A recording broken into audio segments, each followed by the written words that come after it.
Locked in. What's good, y'all? I'm August. Being August. As you will begin to notice over the next few days and weeks, I'm recommitted to the YouTube grind. I got the homie Kim helping me now, handling editing, shooting, and also coming up with some ideas for content. So we're gonna start this off with just me breaking down some of my experience in modeling, how I got to where I am, a little background. I moved from Virginia to do college in Atlanta. There I started doing music production. And then I went from Atlanta to Los Angeles, and within like a year or a little less, I was pretty much a full-time model while also still trying to work at studios and stuff like that. And a little like back information is like I've never applied for a job in my life. I've never turned in a resume or made one. So I've pretty much relied solely on like creativity to make this shit happen. So my first thing that once I got to California, like I spent pretty much all 4 years of college doing music, making beats. I worked with Pierre Bourne and like Playboy Cardi, just like a bunch of good artists, but it pretty much messed up my like enjoyment of making music, my perception of like what it was like to make music. So when I got to California, I wanted to try something else. I took a step back from music a little bit and I started doing vintage reselling, and that became just like, it was like really fun to me. It was also like really lucrative at the time. So I used to set up booths at Melrose Trading Post, which is like a flea market out here where you fucking set up a booth of your vintage or your design or whatever your collection is. And at the time I had dreads. They might have been like dyed green or something like that, but either way, a dude who worked at, one of my best friends now, but he used to work at Young and Reckless, which is a brand that when I was in high school, I like basically watched the owner of that brand start that brand because he was on Rob Dyrdek's Fantasy Factory. It's like Rob Dyrdek's little cousin. So anyway, he approached me. He used to shop at my booth all the time, and then one day he just approached me and was like, I think you'd be really good to like model our next collection. Got my contact, hit me up, and I think like that first job he offered me was like $2,000 for 4 hours or some shit like that, and that was pretty much like what opened my eyes to like what modeling could be and how I could turn it up. And then ironically, like at the place that I did, like I sourced my vintage, there was a lady who was like kind of an agent or like an assistant to an agent, and she was like always giving me tips on how I could get into the modeling game. She really thought I had potential and stuff like that, and I really wasn't like focused on that at all. So after I got that job, started taking it more seriously, asking her for advice. Her, along with like a couple other people and my own decision, I decided to cut my hair. And then at that time I was like into partying and doing all types of stuff, so I was out of shape and my body did not look like a model's body. So I also probably cut down from like 175 to 150, cut my hair off, took a bunch of digital pictures and stuff like that, videos of me walking, and just started to build out my book and figure out how I could advance even further into the fashion industry.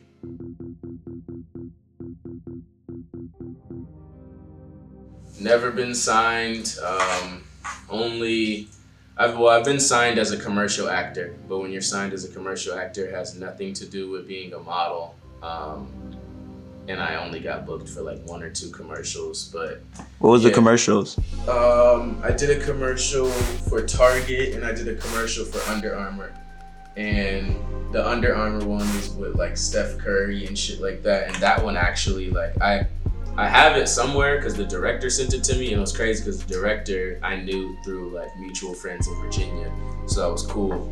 But yeah, we shot the whole video, they paid me and everything, and then I remember months later I just reached out to the director like, yo, what's up? And he basically was like they canceled it or chose not to use it or air it. So That one never really seen the light of day, but that was like my first introduction into just like paid gigs like that.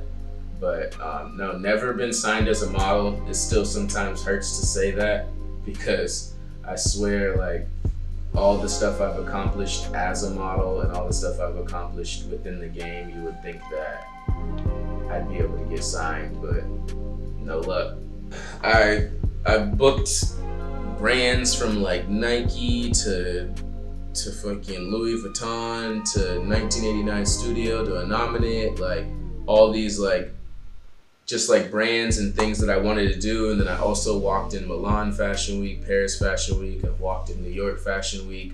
So like when I was modeling, when I first started modeling, basically like these were the goals I set for myself, like become a model for designer brands, walk at Paris Fashion Week, walk in Milan Fashion Week, New York.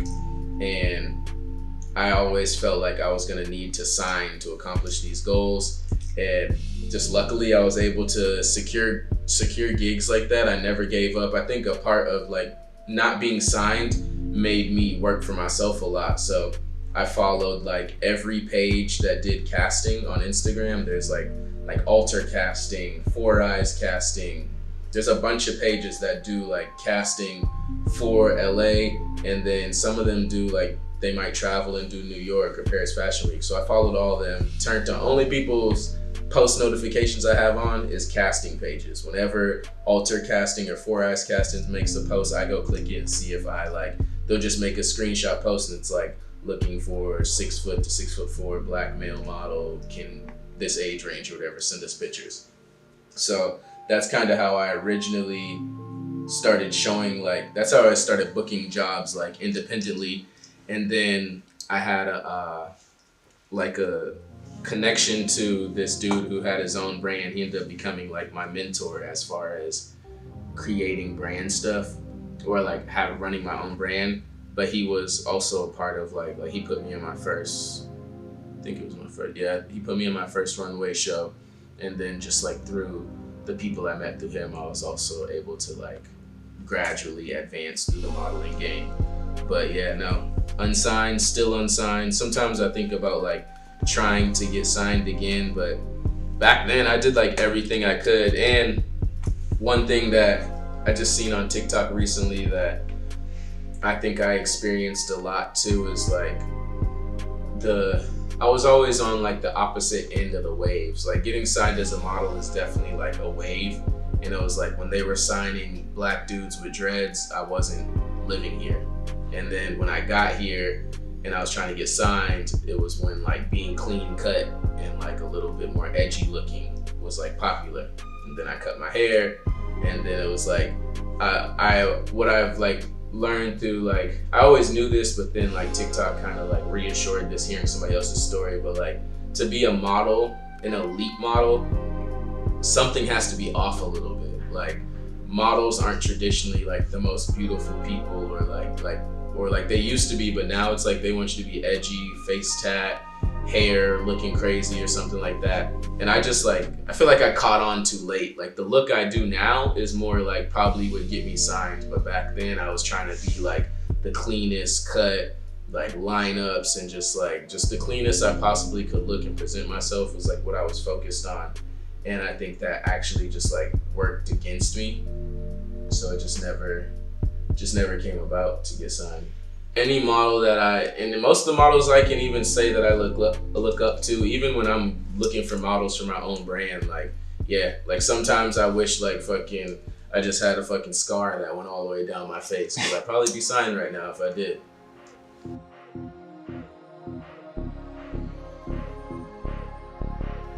Do's and don'ts. I would say like the do's are like accepting the like toxic parts of it. Like some people will tell you like, oh, they like modeling's toxic. They want you to lose weight. They want you to do this or do that, or like present yourself in a certain way. If you don't want to play that game, then like don't be a model. I think something that the do's would be like, you know, getting your body as like physically in shape as it can be and getting your waist as small as it can be so that you're like right in the pocket of what they want. And then also I say like I did a lot of test shoots. I did a lot of like, which are just like when you link up with a photographer or a stylist and do your own photo shoot. So luckily I became friends with this photographer. He would reach out to me and ask me to do like gigs for like, I don't know, $250 or something like that for 2 hours, and I would just like do it even though it was below my rate. And that allowed me to just like build a relationship with him, and I was also bringing in solid money because that would happen a few times a week. But then also because of that, I was able to hit him up anytime and be like, bro, I want to take photos. So I think my like modeling career ended up being so successful just as how consistent I posted like photos of me modeling along with getting jobs, and always posted that. The don'ts, my only don't would be just like, don't be desperate.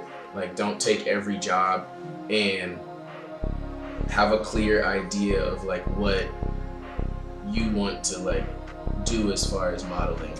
Something that I think is like not common knowledge is that brands, and once you think about it, you're like, oh, that makes total fucking sense. But like, look at it this way. Basically, if you modeled for Adidas, Nike does not want to use you.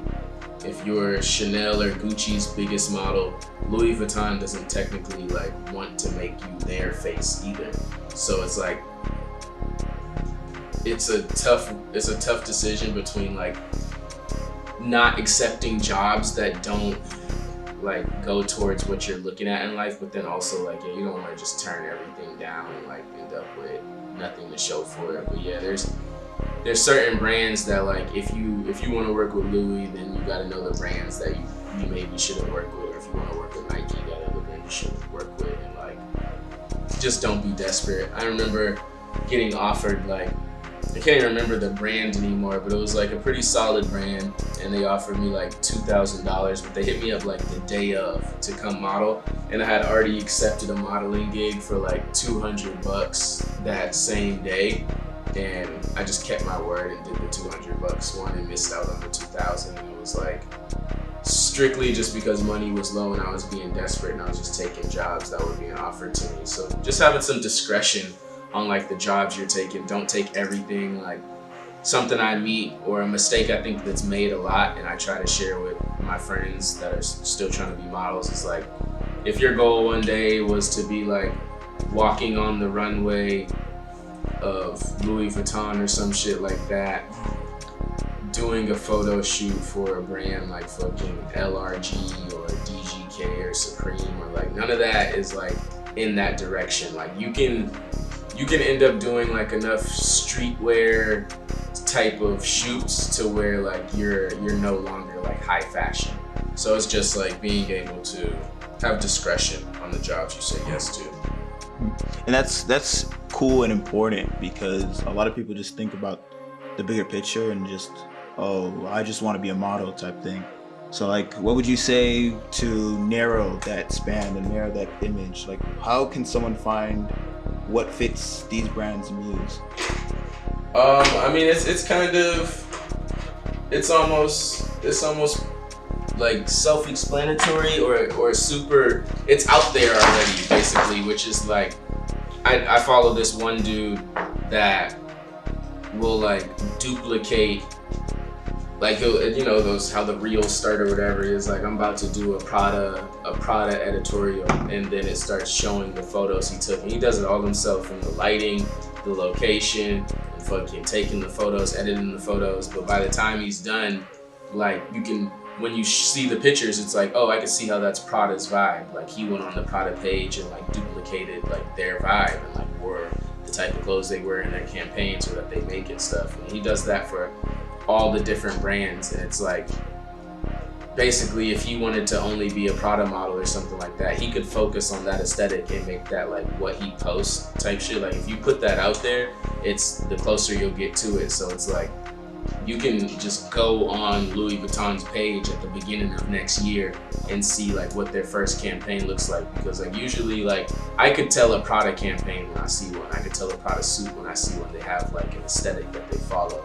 So if you were in love with Prada, then like, yeah, you kind of lean your content and the photo shoots and the stuff that you do on your own. You try to make it look like Prada. Even like the dude I know will like take their logo and like put it over there. She'll like make it look like a ad or something like that. And he's just like playing around with creating his own editorial looks. But I wouldn't be surprised if one day like a brand hit him up and was like, yo, we really want to do that with you.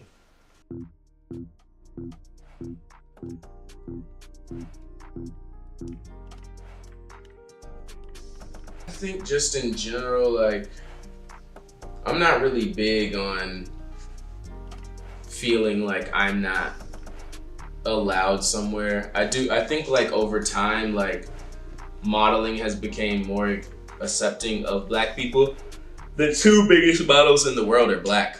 Alton Mason and then Anak, which is the shorty. Mm-hmm. Yeah, those are the two biggest models in the world. So like, I've never really felt alienated. I will say that like being a black American is really not that. Like Alton is a black American, so like he's really like changing like making a wave. But like, yeah, usually if you were black and you were a big model, it would be like African people. And I will say like when it comes to like editorials and stuff like that, like I've never felt like being black made it harder for me than maybe runway stuff, because yeah, the runways are like predominantly white or predominantly European. But I would say it's like, and I know that there is things that like where it's just like a black dude could probably be perfect for the job and not get it. I'm not gonna act like that doesn't exist, but for the most part, it's really just like, it's kind of like natural, where it's like there's more white people with no shoulders. There's more Europeans with like that like body that looks like they fucking have no water in them. It's just like that sunken in, like the clothes look good on that. And like black people, we got shoulders and arms and like physiques that kind of like, basically when you have a brand and you're doing a runway show or you're doing a lookbook or whatever, you want to erase everything that will make somebody pay more attention to that than whatever you made.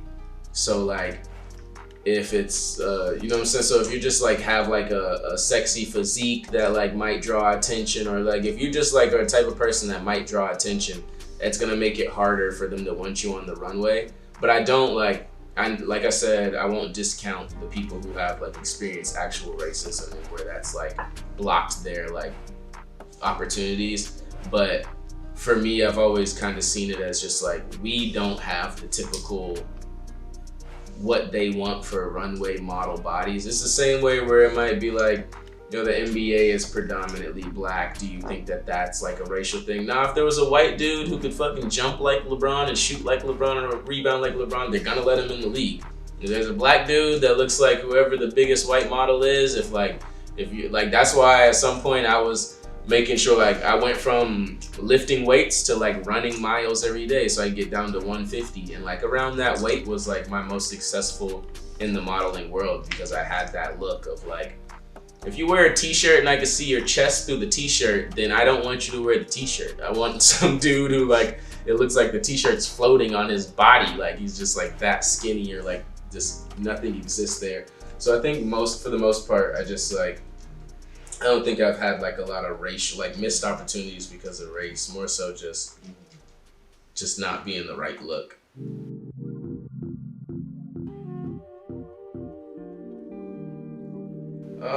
I think for me it wasn't that bad, just because it kind of, I'm mentally strong, and like fucking getting a modeling job or not getting a modeling job doesn't define me. And I've always been that way. Like, I'm a designer now, and whether my collection sells out or doesn't sell out, it doesn't define me. If it doesn't sell out, even better, because now I'm more motivated to sell out the next time. So like, for me, it wasn't that tough. I'm just like, I credit myself for being like super mentally strong or mentally stable. But I think for others, it can be tough. It can be tough for sure if it's your only thing. That would be like another one of my tips. Like, you know, spread yourself out a little bit. Like I said, I was selling vintage, selling beats, had like a pop and Depop, and I was modeling. So like if there was a time where modeling went cold for 2-3 weeks, then I was good off of like the other stuff I did. So yeah, never was really too mentally taxing for me. And I guess like it's also like supernatural to me. Like I like being a model. I like living this like pretty boy lifestyle. Like having to go to a job and like people are gonna put makeup on my face and rub my hands and shit like that and just like treat me like a king for the shit. Like so it's pretty good. And I think when you're actually at work, it's probably when it's the most mentally taxing. But I think I'm the only model that I've ever really seen experience like the type of attitudes I get. Like I'm a real like diva when it comes to modeling jobs. Like if I'm at a modeling job, this doesn't even sound like it would be that mentally taxing, but it is. But like if I'm at a modeling job and we've been there for 4 hours, say that we're scheduled for 6, but we've been there for 4, and like I'm gonna get paid the same amount whether we do 4 or 6. The dude who's doing the photos or the brand or whatever, they might tap in 4 hours in and be like, oh, we did so good today, we're ahead of time, we're gonna do one more fit and then we're out of here. So now in my head I'm like, okay, this last fit and then I'm done. We'll do that last fit, and then like while I'm getting ready to leave, like the owner will come up and be like, oh, do you think that we could do a couple more minutes in these socks? And then like now I'm blown. I've already like committed my mind to thinking I'm leaving, and they told me we were gonna be leaving, and now they're like trying to start back over. It's like shit like that. If I get tired on the job, I get pretty like, it's like mentally exhausting, and you have to continue to perform and like smile in people's face and like keep this positive attitude, which I've had like a hard time with. But also like, just trust in yourself and lean into like however you feel, honestly. Like that's what it is, really a lot of confidence. Because I remember the day I stopped trying to hide that I had an attitude on set. I remember just like thinking in my head, like, it's the last fucking place I want to be in my life right now. And the photographer was like, you look amazing. I was like, he doesn't even know what I think in my head right now. Like, I want to punch him in the face. And he's like, yeah, give me that look again. Like, so sometimes you can just lean into your attitude and it works too. Because we hear a lot of these stories of a lot of these models like literally driving themselves crazy. And like you pointed out again, people like starving themselves or just pretty much like pulling out their own hair because of modeling and how stressful it is, and how like I wouldn't say like 1% type of mindset, but it really is like, it's really the 1% that survive. It's really like the NFL or the NBA. It's really is like it's its own jungle in a way. Yeah, I mean, I would just, to speak to that, I would just say like, I mean, it's tough, and I can understand for like models who are like super in the game, like on like a Vogue level, or like these models, their whole life has been modeling and they get paid big checks for modeling. I know how like stressful that can be, but for anybody else, like if you're not a model right now and then you choose to be a model, and then like a year in you're like, man, this is stressful and it's making me not love myself or do that, then go do something else. Like that's pretty much my thing. Like none of my dreams are also attached to like me going crazy, if that makes sense. Like if modeling made me feel like I didn't love myself, or it made me feel like I was driving myself crazy or starving myself or doing something that I didn't want to do to like succeed, I would stop. I'm not that desperate. Don't be that desperate. If you're in the middle of trying to do some shit, even if you thought you wanted to be a model and then you realize what you had to do to yourself to be there, you don't want to do that anymore. Yeah, it might be hard to figure something else out, but you're probably young. You probably have a lot of time to do that, and you need to just go do that. Like, I can sound like an asshole sometimes, but it's like for me, that can go across any job. Like if I got a homie who comes to me after he does a 12-hour shift of construction and he's just like, man, I fucking hate it. How do I get quit?